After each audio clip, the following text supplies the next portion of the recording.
রুমে এসে একটু শান্তি পেয়েছি। এতটা কষ্ট করে এসেছি, খুব কষ্ট হয়েছে। আর মানে এত যে গরমের ভেতরে আসা হয়েছে, আর এখানে আসার তো একটাই যে একটু সমুদ্রে স্নান করব, সবাই মিলে আনন্দ করব।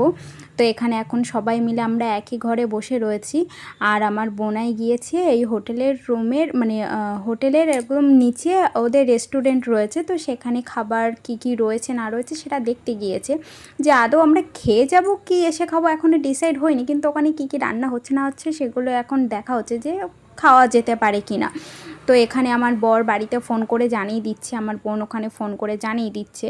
আর এখানে আমার বর কিন্তু আবার মানে আমার শাশুড়ি মা, আমার ননদ সবার কাছে ফোন করে করে জানিয়ে দিচ্ছে যে এসেছে, চলে এসেছি আমরা এখানে। আর আমার বোনের কষ্ট হয়ে গেছে, বোন তো ওখানে শুয়ে পড়েছে।